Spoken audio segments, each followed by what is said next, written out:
Pour citer Simone Veil, plus qu'un devoir de mémoire, c'est aujourd'hui un devoir de témoignage. Par votre action de justice, pour faire juger ces crimes, vous avez mené un long combat, celui de toute une vie. Pour vous, donc le pari de la jeunesse est incontournable dans l'oubli. Vous avez été acteur de cette mémoire. Et donc, quelles sont encore vos actions et qui incarne aujourd'hui les passeurs de la mémoire?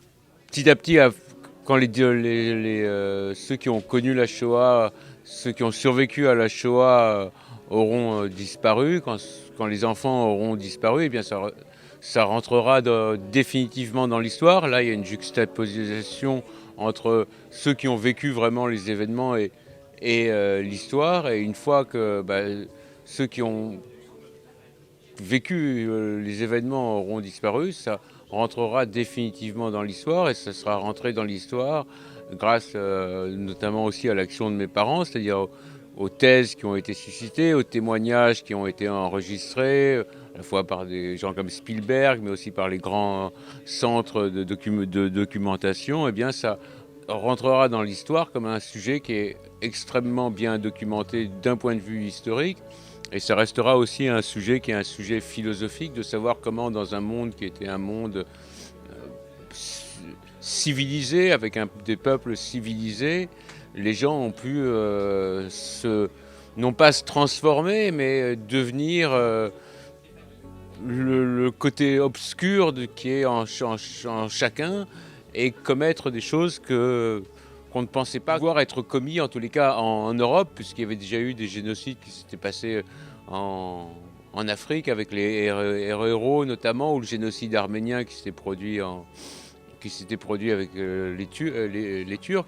Mais là, c'était dans un monde qui était l'Europe, et où on a pris des gens qui vivaient côte à côte, et on les a envoyés à l'autre bout de l'Europe, dans des abattoirs humains, où on tuait à la fois les enfants, les femmes, et où les tout petits enfants rentraient dans des chambres à gaz, escortés par des gens qui avaient reçu plus ou moins quand même, qui étaient allés à l'école en Europe et qui envoyaient des enfants, des bébés dans des chambres à gaz. Et bien ça interrogera aussi ce sera à la fois un sujet philosophique et un sujet historique.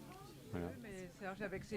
Nous avons été acteurs de la mémoire, mais maintenant c'est la génération des passeurs de mémoire. Les passeurs de mémoire, c'était c'est à vous, la nouvelle génération qui avait étudié à l'école, qui avait rencontré des témoins survivants de la Shoah.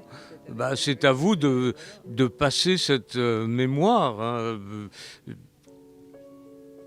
Quand nous aurons disparu, il faudra toujours que les gens qui ont lu les livres, qui ont écouté les témoins, qui ont vu les films, heureusement, nous sommes dans un monde audiovisuel où la mémoire se conserve et donc beaucoup de témoins ont été enregistrés, beaucoup de récits ont été publiés, beaucoup de livres d'histoire.